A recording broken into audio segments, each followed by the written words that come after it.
Shalom. Assalamualaikum warahmatullahi wabarakatuh. Om Swastiastu, Namo Buddhaya, salam kebajikan. Perkenalkan, nama saya Desi Patricia Suteja dari kelas A2 Keperawatan semester 2 dengan NIM 2214201048. Maksud dan tujuan pembuatan video ini untuk menyelesaikan tugas ujian akhir semester mata kuliah keterampilan dasar keperawatan dengan dosen pengampu Nurse Tirsa Mauni SK MKes. Topik yang akan saya bawakan yaitu SOP pemeriksaan fisik. Ada 7 topik utama. Yang pertama, konsep pemeriksaan fisik. 2. Teknik-teknik pemeriksaan fisik. 3. Tujuan pemeriksaan fisik. 4.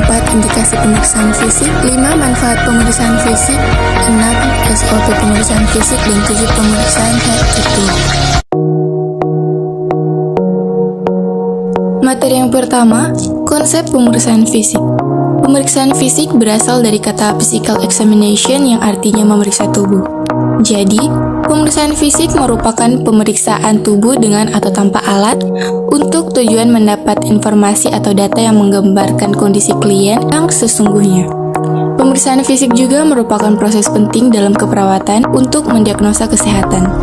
Melalui pemeriksaan fisik, perawat dapat mengidentifikasi tanda-tanda dan gejala penyakit serta menentukan diagnosa dan pengobatan yang tepat untuk klien. Namun, jika pemeriksaan fisik tidak dilakukan dengan benar atau kurang teliti, dapat menghasilkan diagnosa yang salah. Materi yang kedua, teknik-teknik pemeriksaan fisik. Yang pertama, inspeksi. Yang kedua, palpasi. Dan terbagi menjadi 2, yaitu palpasi ringan dan palpasi dalam. Yang ketiga, perkusi. Dan yang keempat, auskultasi. Materi yang ketiga, tujuan pemeriksaan fisik. Secara umum, pemeriksaan fisik yang dilakukan bertujuan yang pertama, untuk mengumpulkan data dasar tentang kesehatan klien. 2. Untuk menambah, mengonfirmasi atau menyangkal data yang diperoleh dalam riwayat keperawatan. 3. Untuk mengonfirmasi dan mengidentifikasi diagnosa keperawatan. 4. Untuk membuat penilaian klinis tentang perubahan status kesehatan klien dan penata laksanaan. 5. Untuk mengevaluasi hasil fisiologis dari asuhan. Materi yang keempat, indikasi pemeriksaan fisik. Mutlak dilakukan pada setiap klien, terutama pada klien yang baru masuk ke tempat pelayanan kesehatan atau dirawat. 2. Secara rutin pada klien yang sedang dirawat. Dan 3. Sewaktu-waktu sesuai kebutuhan klien. Materi yang kelima, manfaat pemeriksaan fisik. Pemeriksaan fisik memiliki banyak manfaat, diantaranya yang pertama, sebagai data untuk membantu perawat dalam menegakkan diagnosa keperawatan. 2. Mengetahui masalah kesehatan yang dialami klien. 3. Sebagai dasar untuk memilih intervensi keperawatan yang tepat. Dan 4. Sebagai data untuk mengevaluasi hasil dari asuhan keperawatan. Materi yang keenam, SOP pemeriksaan fisik. Pemeriksaan fisik adalah tindakan keperawatan untuk mengkaji bagian tubuh pasien guna memperoleh informasi atau data dari keadaan pasien secara komprehensif untuk menegakkan suatu diagnosa keperawatan. Dan materi yang ketujuh, pemeriksaan head to toe.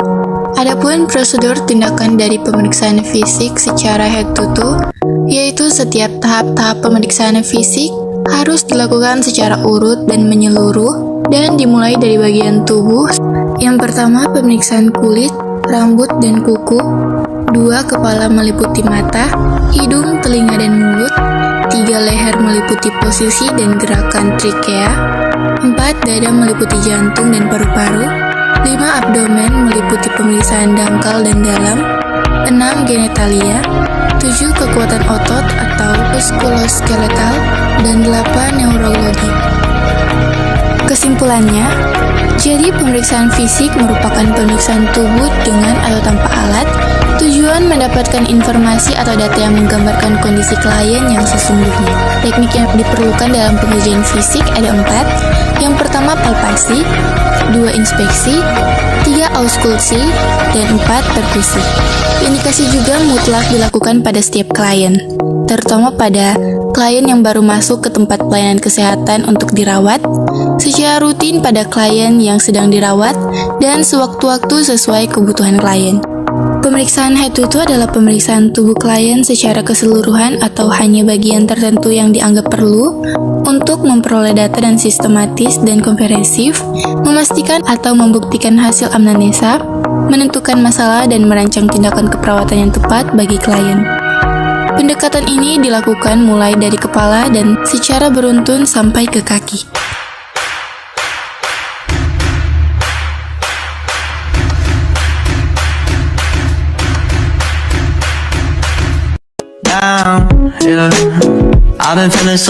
Halo teman-teman, masih bingung ingin mendaftar kampus di mana? Mari bergabung bersama kami di Universitas Pembangunan Indonesia Manado. Di Universitas Pembangunan Indonesia Manado memiliki 6 fakultas dan tidak hanya itu, di Universitas Pembangunan Indonesia Manado memiliki dosen dan tenaga kependidikan dengan latar belakang S2 dan S3, lulusan dalam dan luar negeri. Universitas Pembangunan Indonesia Manado memiliki 2 jalur beasiswa. Yang pertama, beasiswa yayasan dan yang kedua, beasiswa KIP kuliah. Oh iya, di Fakultas Keperawatan telah difasilitasi dengan laboratorium keperawatan.